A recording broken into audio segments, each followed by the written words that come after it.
What are the 7 layers of the OSI model? The 7 abstraction layers of the OSI model can be defined as follows, from top to bottom. 7. The application layer. This is the only layer that directly interacts with data from the user.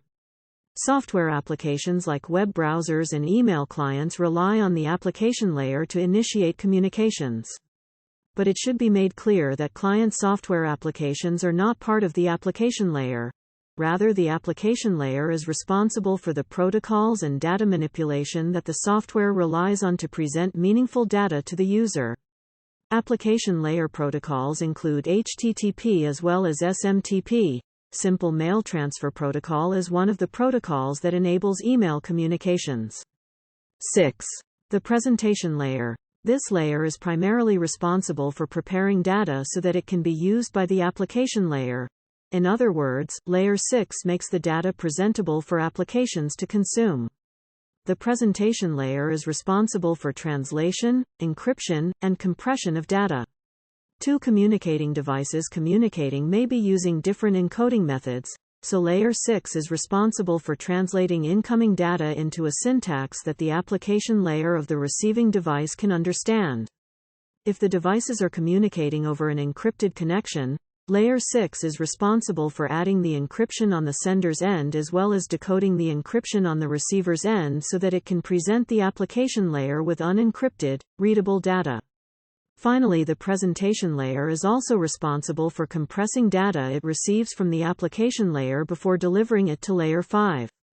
This helps improve the speed and efficiency of communication by minimizing the amount of data that will be transferred. 5. The session layer. This is the layer responsible for opening and closing communication between the two devices. The time between when the communication is opened and closed is known as the session.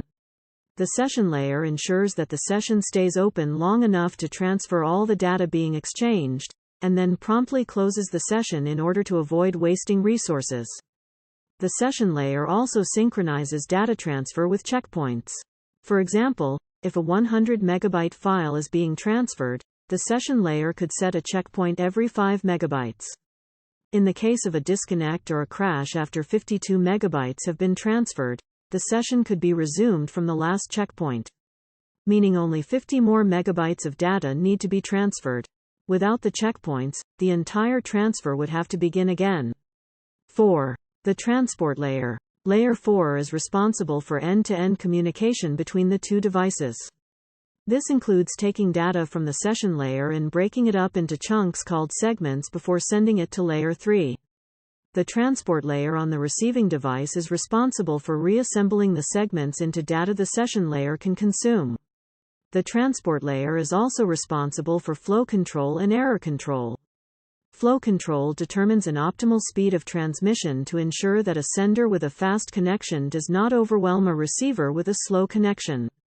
The transport layer performs error control on the receiving end by ensuring that the data received is complete, and requesting a retransmission if it isn't. Transport layer protocols include the Transmission Control Protocol and the User Datagram Protocol. 3. The network layer. The network layer is responsible for facilitating data transfer between two different networks. If the two devices communicating are on the same network, then the network layer is unnecessary. The network layer breaks up segments from the transport layer into smaller units, called packets, on the sender's device, and reassembling these packets on the receiving device. The network layer also finds the best physical path for the data to reach its destination. This is known as routing. Network layer protocols include IP, the Internet Control Message Protocol, the Internet Group Message Protocol, and the IPsec suite.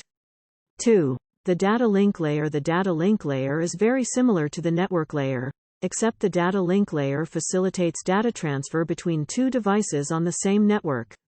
The data link layer takes packets from the network layer and breaks them into smaller pieces called frames. Like the network layer, the data link layer is also responsible for flow control and error control in intra-network communication. The transport layer only does flow control and error control for inter-network communications. 1. The physical layer. This layer includes the physical equipment involved in the data transfer, such as the cables and switches. This is also the layer where the data gets converted into a bit stream, which is a string of ones and zeros.